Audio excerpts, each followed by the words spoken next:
Good morning students, welcome to our channel. Hopes आप सब बहुत अच्छे होंगे और आपकी तैयारी भी बहुत अच्छी चल रही होगी। जैसे कि आप सबको पता है, नॉर्मल कोर्ट क्लर्क एग्ज़ाम बहुत जल्द होने वाला है। ऑलरेडी लिस्ट आ चुकी है, साथ में जिन बच्चों का फॉर्म एक्सेप्ट हो चुका है। बहुत बहुत जल्द, मतलब आपका जनवरी में पेपर हो जाएगा डेफिनेटली। तो मेरी आप सबसे रिक्वेस्ट है, प्लीज़ अभी इस चैनल को फॉलो कर लीजिए, जिससे आने वाली वीडियो का नोटिफिकेशन सबसे पहले आपके पास आ जाए। ठीक है। साथ में बहुत सारे बच्चों की क्वेरीज आ रही थी, क्या सर आप सच में तैयारी करवा देते हो? क्या सर सच में आप गारंटी देते हो जो आप कंटेंट देंगे डेफिनेटली वहीं से पेपर आता है? 100% जो मैं कंटेंट आपको देता हूँ वहीं से आपका 100% पेपर बनेगा। इससे पहले करनाल कोर्ट का हुआ, पानीपत कोर्ट का हुआ, फरीदाबाद कोर्ट का हुआ, नू कोर्ट का हुआ, पलवल कोर्ट का हुआ, हर जगह मेरा कंटेंट ही आया है। जो मैं कुछ आपको प्रोवाइड करूँगा पेड कोर्स में, जो भी वीडियोस में, ठीक है, उससे बाहर कुछ भी नहीं आएगा।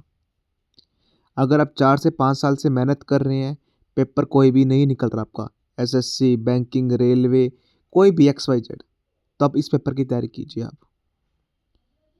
आपको अलग से कोई मैगजीन पढ़ने की नीड नहीं है, अलग से कोई ल्यूसन पढ़ने की नीड नहीं है, अलग से current affairs, static, GK, history, politics कुछ भी पढ़ने की नीड नहीं है।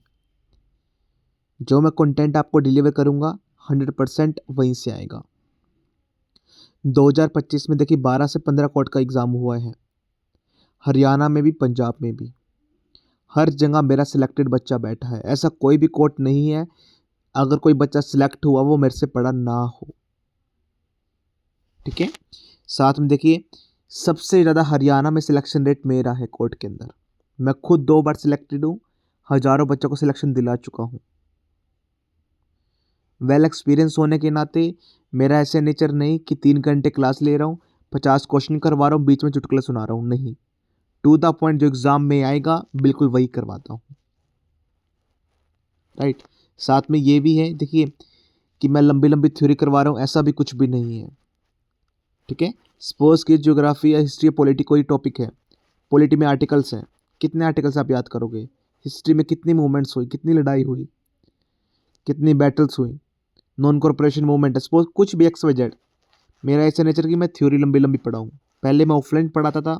देखिए थ्योरी में क्या रहता है, बच्चा मतलब क्यों डिस्कनेक्ट हो जाता है, उसका पढ़ने का मन क्यों उतर जाता है उस चीज़ से। सपोज कीजिए कोई भी थ्योरी का टॉपिक है, सपोज कीजिए नॉन कॉर्पोरेशन मूवमेंट है, सिविल डिसोबीडेंस मूवमेंट है, रॉयल टैक्ट है, साइमन कमीशन है, कुछ भी XYZ। अगर मैं थ्योरी पढ़ाने लग जाऊँ, सपोज कीजिए उसी टॉपिक के 25 से 30-40 पॉइंट्स हो जाएंगे जो आपको याद करने होंगे। बच्चा सबसे पहले नोट करेगा उस चीज़ को, साथ में फिर अंडरलाइन करेगा जो मोस्ट इंपॉर्टेंट है। मेरी थ्योरी में से भी जो मैं पढ़ाऊँगा उसमें से भी वो अंडरलाइन करेगा, हाँ ये इंपॉर्टेंट है। मैंने सारे सिस्टम ही ख़त्म कर दिया है। वेल एक्सपीरियंस होने के नाते मुझे पता है, अगर साइमन कमीशन में से क्वेश्चन बनेगा तो इन 2 या 3 में से बन जाएगा, इससे बाहर कुछ भी नहीं बनेगा। मैंने वही पॉइंट इंक्लूड किया है। ठीक है। अभी देखिए बहुत सारे बच्चों को सिलेबस एग्जैक्टली नहीं पता होता। बच्चे कहते हैं सर फॉर्म में तो सिर्फ ये लिखा हुआ है 50 मार्क्स की जनरल नॉलेज आएगी, 50 मार्क्स की इंग्लिश आएगी। मैं आपको डिटेल में बता देता हूँ एग्जैक्टली क्या आता है और क्या नहीं आता। राइट। सिलेबस क्या रहता है आपका जनरल नॉलेज का? आपके देखिए मैंने अपने वो लिख दिया सबसे पहले कि क्या क्या किस में से आता है। जनरल नॉलेज में क्या क्या रहता है आपका? National news, international news, history, polity, computer, current affairs, static, GK, geography, science, economics. English में क्या रहता है आपका? Synonyms, antonyms, one word substitution, idiom, fill up, correct spelling, essay, letter, translation, precis. 50 marks each का रहता है। ये सारा आपका सिलेबस है। ठीक है। जो मैं बता रहा हूँ आपको बिल्कुल एक्यूरेट होगा, 100% आप इस पर रिलायबल हो सकते हो। ठीक है। साथ में अब आपको अलग अलग बताता हूँ एग्जैक्टली पेपर पैटर्न बनता क्या आपका। आपके 50 क्वेश्चन आएंगे जनरल नॉलेज के, each question will carry 1 marks. ठीक है। कभी कभी वो ये भी कर लेता है कि 25 क्वेश्चन डाल देता है, जिससे हर एक क्वेश्चन 2 नंबर का आ जाता है आपका। ठीक है। आपका MCQ बेस्ड ये पेपर रहेगा। ठीक है, जनरल नॉलेज का।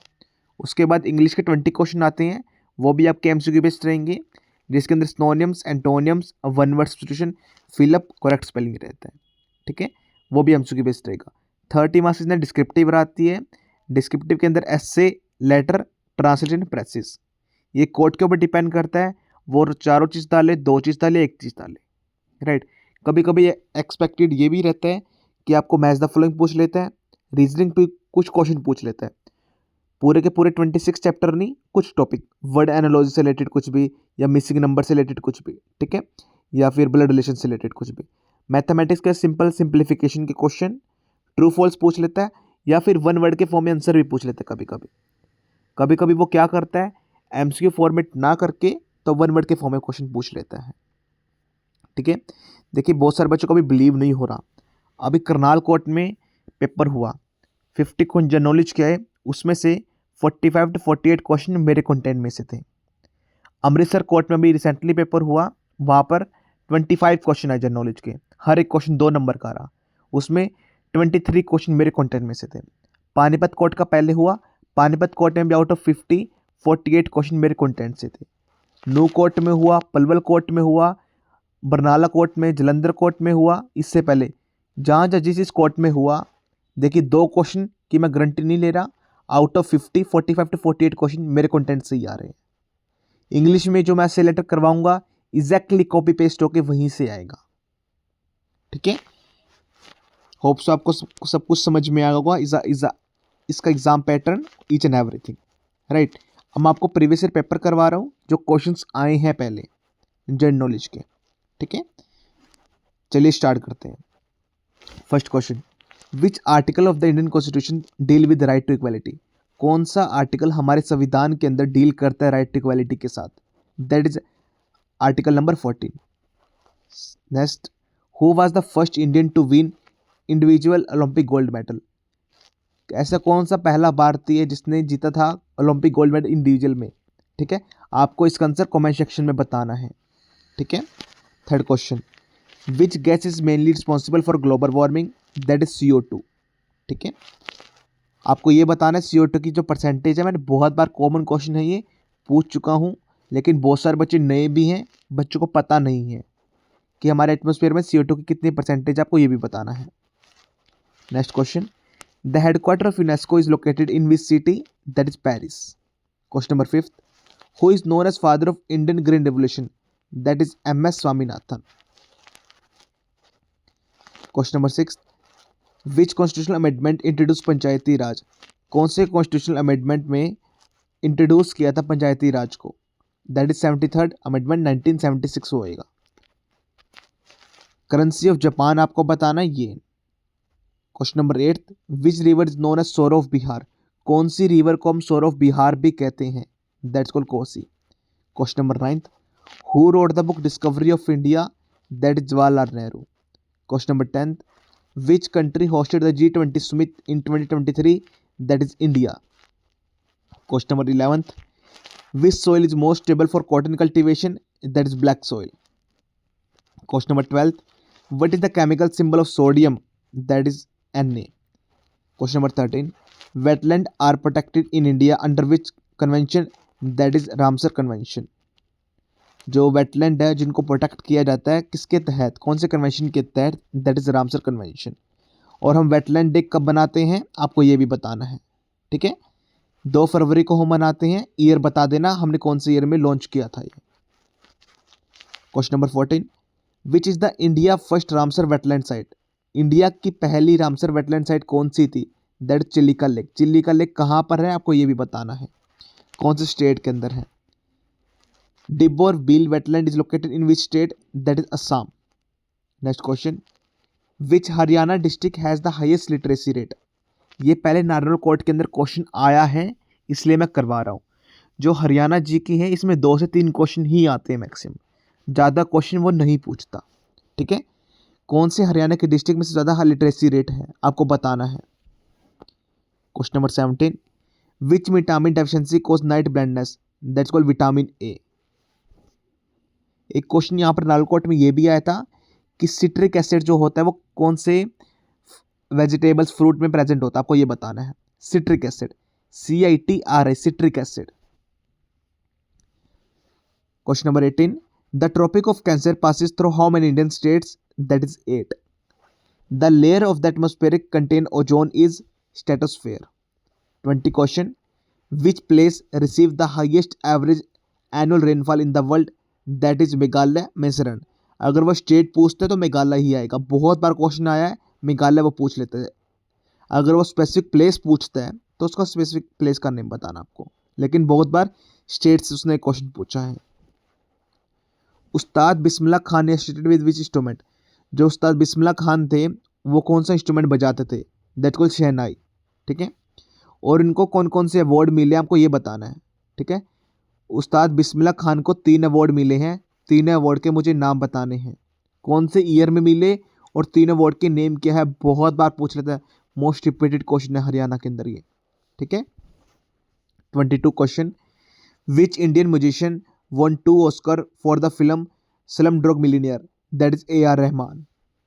23rd, who is known as nightingale of India in music, that Lata Mangeshkar. 24, which river is located river is the longest river of Haryana, सबसे बड़ी रिवर हरियाणा की कौन सी है, that's called Ghaggar. 25th, Sultanpur bird sanctuary is located in which district, that is Gurgaon. देखिए मैं 3 question include किए मैंने, बहुत कम चांसेस रहते हैं कि वो आपसे हरियाणा जी के पूछे। ठीक है, होप्स आपको समझ में आया होगा इसका एग्जाम पैटर्न भी और क्वेश्चन का लेवल भी। ठीक है, बहुत अच्छा पेपर है, जिन जिन बच्चों ने फॉर्म फिल किए हैं तैयारी कर लो, अगर नौकरी लग जाती है बिना CET के हरियाणा में आप जॉब कर पाओगे, बहुत अच्छी जॉब है सच में, एक बार करके देखिए आप, या जो बच्चे पहले करते हैं उनसे पूछिए आप। ठीक है, एक ही पेपर रहेगा, पेपर को क्वालिफाई करो, इसके बाद CPT रहेगा, वो तो बहुत इजी रहता है, वो क्वालिफाई नेचर का रहता है, उसे कर लो, सरकारी नौकरी आपकी पक्की। बच्चे को मैंने ऐसे भी देखा है 4 साल से 5 साल से मेहनत कर रहे हैं और उन्होंने भी एग्ज़ाम निकाला और आज वो सिलेक्टेड है अपने स्टेट के अंदर ही, अपने डिस्ट्रिक्ट के अंदर ही। आपको कहीं दूर नहीं जाना, रेलवे SSC बैंकिंग की तरह, सपोज कीजिए कहीं आपका एग्ज़ाम क्लियर हो जाता है तो क्या पता आपको कहाँ पोस्टिंग कर दी जाए। नारनौल के आसपास जितने भी बच्चे हैं या जिन्होंने फॉर्म फिल किया है, बहुत अच्छी जॉब है, याद करोगे आप बाद में कि हाँ काफ़ी अच्छी जॉब है ये। ठीक है, सबसे ज़्यादा मैं एक बार दोबारा कहता हूँ, अगर बिलीव ना हो तो पहले पूछ लो जो जो बच्चे सिलेक्ट हुए हैं किसी भी कोर्ट में। ठीक है, कंटेंट्स की तरफ से गारंटी रहेगी, मेरे कंटेंट से बाहर अलग से कुछ भी नहीं आपको पढ़ने की नीड है। और जो मैं ये बात को बोल रहा हूँ, क्या सच में राहुल सर गारंटी देते हैं? हाँ 100%, जो मैं कंटेंट दूंगा वहीं से पेपर बनेगा। ठीक है, कोड इतना बड़ा नहीं हुआ है मेरे कंटेंट से बाहर कोई भी क्वेश्चन डाल दे, गारंटी मेरी तरफ से रहेगी।